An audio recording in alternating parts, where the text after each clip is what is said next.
Bonjour, voici l'horoscope des balances pour le mois d'avril 2025. Avant de commencer, sachez que cet horoscope est une interprétation générale. Pour une analyse précise et personnalisée basée sur votre thème astral, je propose des consultations individuelles. Vous trouverez le lien en description sous la vidéo. Je propose également des cours d'astrologie sous forme de vidéos à visionner accompagnés de PDF pour découvrir ou approfondir vos connaissances à votre rythme. En attendant, vous pouvez découvrir toutes mes publications sur ma page Instagram. Balance premier décan. Si vous n'êtes pas du premier décan, vous pouvez gagner du temps en cliquant sur le timing en description sous la vidéo. Si vous êtes du premier décan, vous allez avoir les troisièmes passages de Mercure et Mars. En effet, les planètes ont fait des boucles avec des rétrogradations et donc là, il y a les troisièmes passages en phase directe. Donc, pour le premier, c'est Mercure qui a fait une opposition et qui va faire donc son troisième passage entre le 16 et le 26 avril. Alors, lors de la rétrogradation, Mercure entraîne souvent peut-être des malentendus, des retards, des réévaluations, et donc à son troisième passage en tension, donc ça reste une opposition, c'est vrai que les tensions peuvent peut-être être persistantes, mais peut-être que c'est un peu plus facile de comprendre les leçons à tirer de tout ça. C'est vrai que ça peut parler parfois de friction, mais ça peut parler aussi de dernière avant une certaine libération. Peut-être qu'il y a encore des blocages avant la résolution en fait de ces blocages. Donc s'il y avait ou des conflits ou des incompréhensions qui ont eu lieu pendant la rétrogradation, c'est le moment où en fait on peut les régler quoi, ou peut-être les affronter.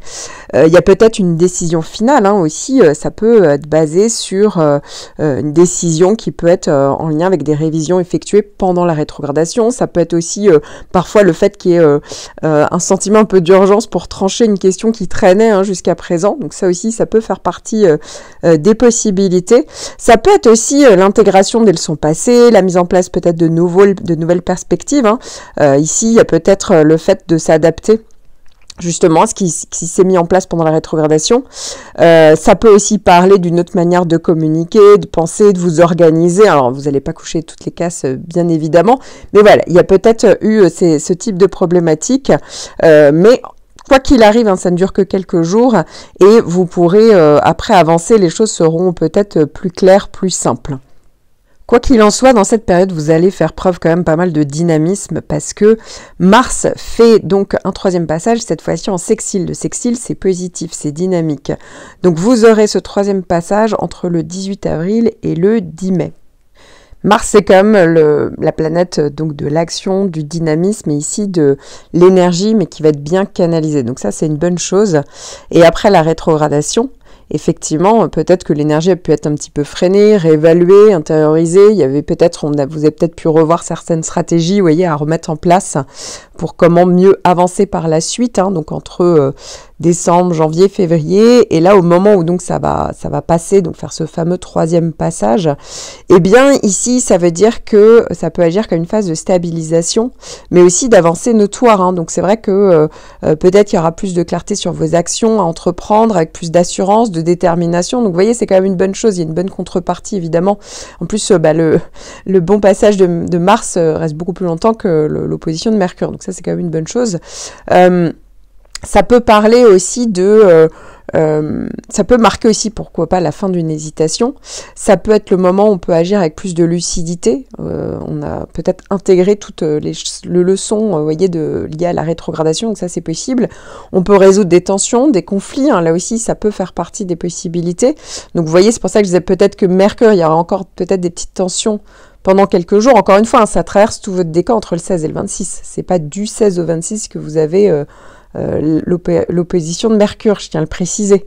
Si vous êtes du début du décan, ça sera autour du 16. Si vous êtes de la toute fin du décan, ça sera autour du 26 avril pour Mercure. Vous voyez, pour Mars, c'est pareil. Si vous êtes du début du décan, pour vous, ça sera autour du 18. Donc c'est pour ça que je disais, peut-être qu'au début, il y a des conflits, il y a des tensions, il y a des malentendus, mais après de toute manière, quoi qu'il arrive, il y a des choses peut-être à régler, mais après quoi qu'il arrive, on avance parce qu'en fait c'est vraiment une bonne période d'énergie et surtout c'est le troisième passage avec Mars, donc c'est une bonne montée d'énergie, un regain de motivation. Ici vous voyez, on est prêt à avancer avec plus de puissance, moins de doute, donc voilà, c'est pour ça que je disais c'est vraiment intéressant par la suite. C'est vrai que ça peut marquer un sentiment de renaissance, ou en tout cas ça peut renforcer votre volonté, donc c'est vrai vrai que c'est une bonne chose. Et donc voilà, il y a vraiment la capacité de mettre en place peut-être des actions avec pas mal de dynamisme, ça va être plus fluide, plus efficace, ou en tout cas ça peut être des choix qui peuvent être plus assumés, avec plus de courage, vous voyez, donc voilà, ici c'est vraiment une bonne chose.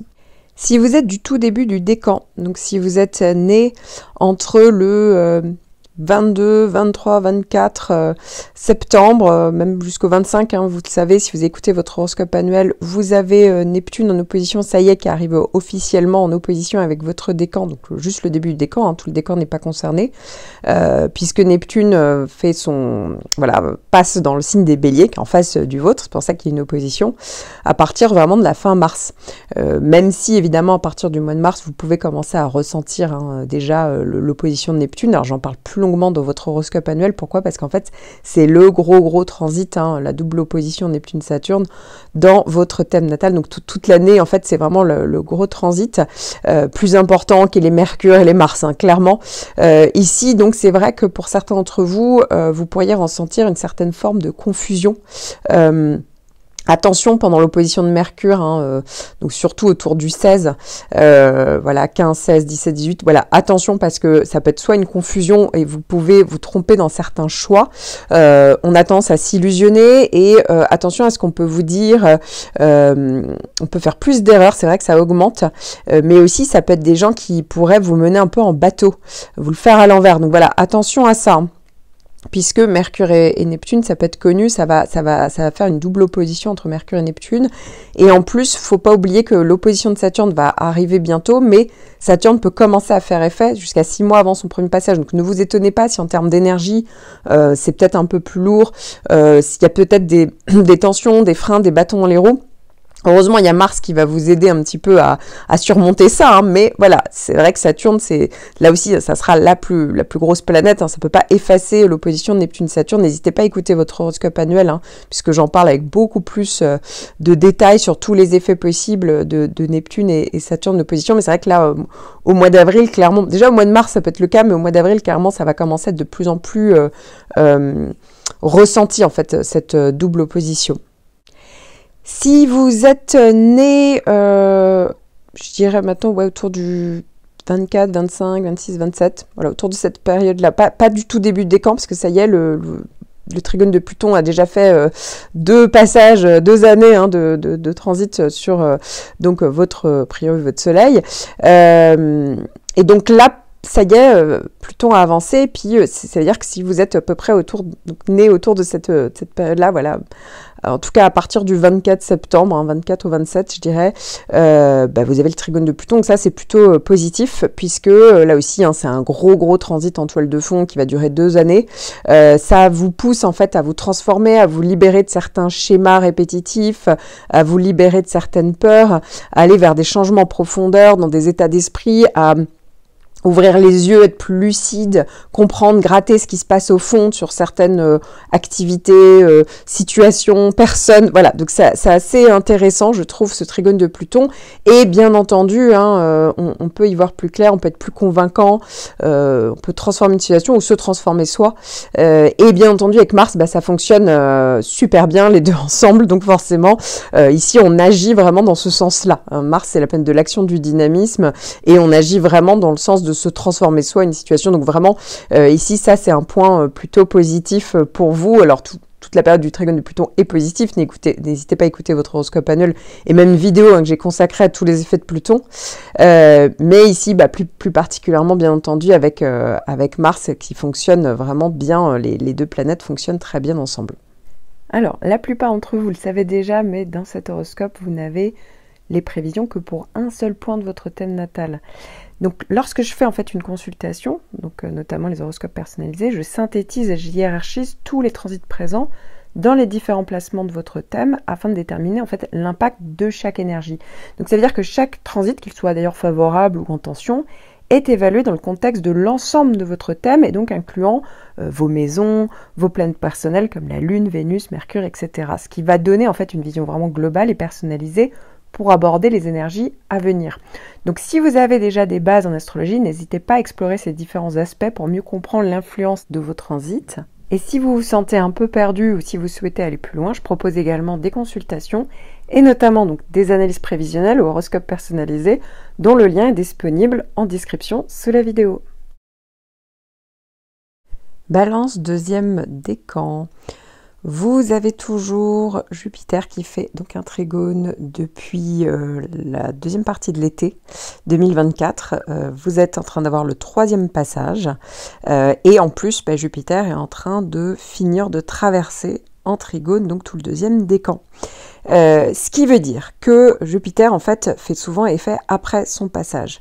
Donc, si vous êtes de la première partie du décan, au mois d'avril, clairement, vous pouvez bien ressentir encore les effets de Jupiter, puisque Jupiter était vraiment sur la première partie de votre décan pendant tout le premier trimestre 2025. Donc, c'est intéressant, c'est-à-dire que ça peut parler de possibilités, opportunités, fluidité, bien-être, optimisme. Évidemment, je ne connais pas les autres transits sur le reste de votre thème natal. Mais si par exemple c'était une période particulièrement tendue, avec sur d'autres points du thème avec des transits compliqués, certes le trigone Jupiter va pas pouvoir les effacer, mais ça peut donner peut-être une capacité de rebond, peut-être une solution temporaire. Ça peut aussi être une période, vous voyez, où il y a peut-être un domaine qui est compliqué, mais sur un autre il y a une réelle protection, de réelles possibilités. Voilà, donc c'est ça qui est intéressant avec Jupiter en trigone, c'est toujours un plus. Donc pour certains, ça va plus agir sur le domaine professionnel. De toute manière, vous avez tous déjà eu deux premiers passages, donc entre... alors, c'était pas en continu, bien entendu, mais entre la fin de l'été, donc deuxième partie de l'été 2024, vous avez déjà eu donc ces deux premiers passages et pour certains c'était plus pendant l'automne ou pendant vous voyez encore le début de l'hiver, ça peut être le cas et donc voilà, c'est un petit peu étalé en fonction du début ou si vous êtes du début de la fin de décan, c'est pas tout à fait exactement au même moment.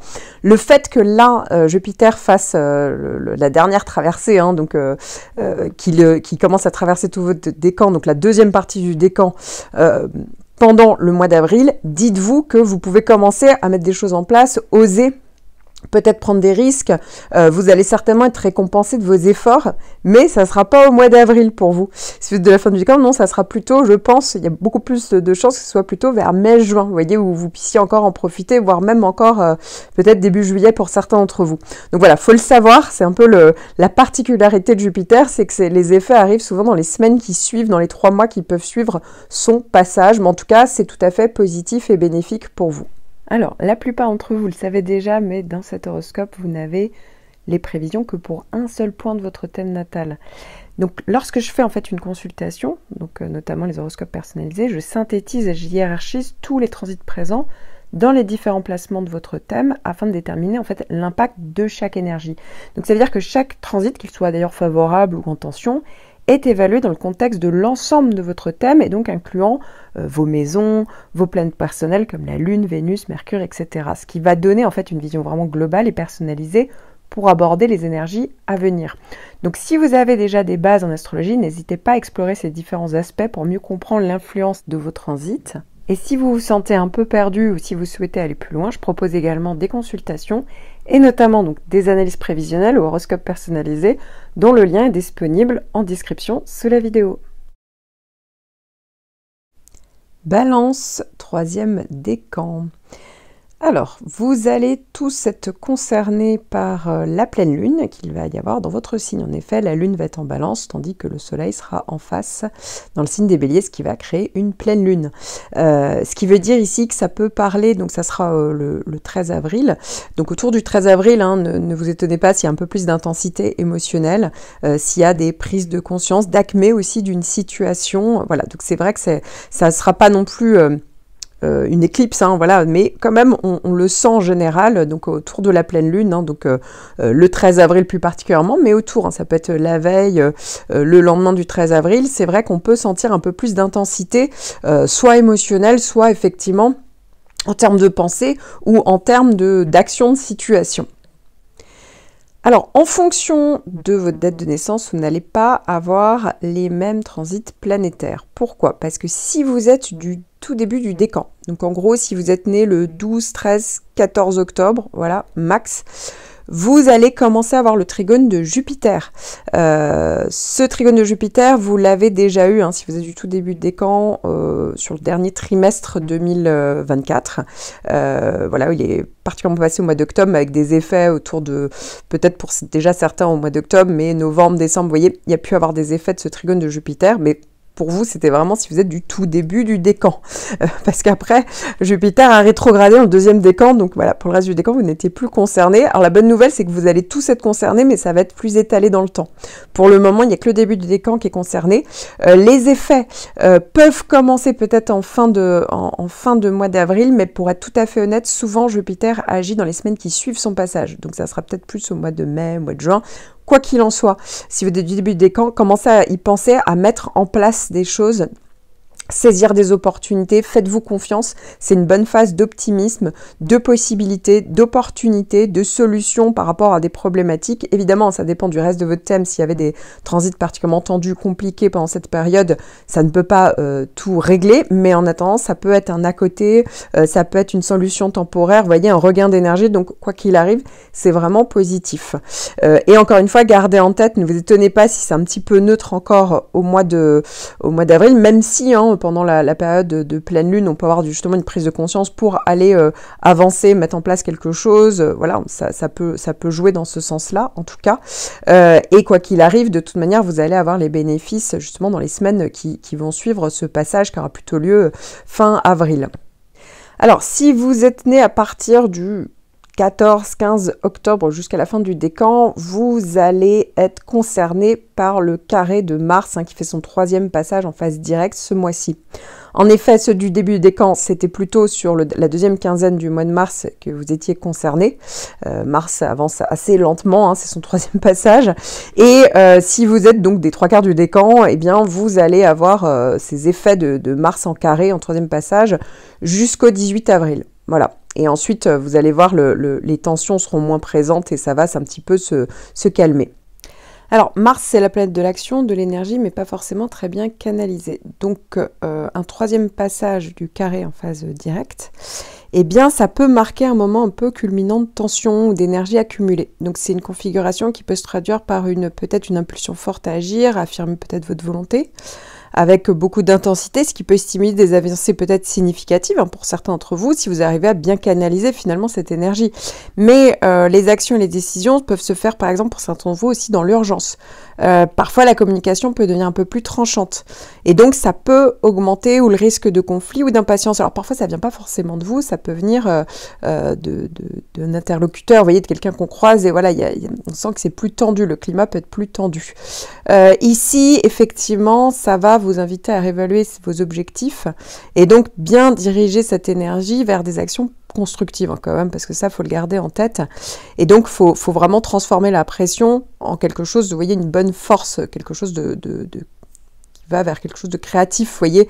On est plus pragmatique, on agit dans le bon sens. Et donc, il faut vraiment rester vigilant, en fait, au comportement impulsif. Et là, le défi, en fait, c'est vraiment bien maîtriser cette énergie en dynamisme pour éviter, en fait, le côté débordement et en faire vraiment un moteur positif. Alors, c'est certain que pendant la phase de pleine lune, ça peut venir aussi intensifier, hein, comme je vous disais, les émotions. Et Mars peut agir, vous voyez, peut augmenter, vous voyez, la puissance de la pleine lune. Voilà, donc attention à ce côté-là. Voilà, faut le savoir et faut vraiment mettre la pédale de frein quand c'est nécessaire, mais pas non plus subir. Hein, parfois, ça vient pas de soi. Mars, comme ça, on peut mal le vivre parce que justement, on subit le côté un peu tendu ou agressif de quelqu'un de votre entourage, d'un interlocuteur. Donc c'est pour ça qu'il faut mieux pas suragir et après ça passera, mais n'hésitez pas à regarder où se trouve la boucle, hein, dans mes horoscopes par ascendant pour savoir aussi quel domaine est plus particulièrement concerné par la boucle de Mars. Alors, la plupart d'entre vous le savez déjà, mais dans cet horoscope, vous n'avez les prévisions que pour un seul point de votre thème natal. Donc, lorsque je fais en fait une consultation, donc notamment les horoscopes personnalisés, je synthétise et je hiérarchise tous les transits présents dans les différents placements de votre thème afin de déterminer en fait l'impact de chaque énergie. Donc, ça veut dire que chaque transit, qu'il soit d'ailleurs favorable ou en tension, est évalué dans le contexte de l'ensemble de votre thème et donc incluant vos maisons, vos planètes personnelles comme la Lune, Vénus, Mercure, etc. Ce qui va donner en fait une vision vraiment globale et personnalisée pour aborder les énergies à venir. Donc si vous avez déjà des bases en astrologie, n'hésitez pas à explorer ces différents aspects pour mieux comprendre l'influence de vos transits. Et si vous vous sentez un peu perdu ou si vous souhaitez aller plus loin, je propose également des consultations et notamment donc des analyses prévisionnelles ou horoscopes personnalisés dont le lien est disponible en description sous la vidéo.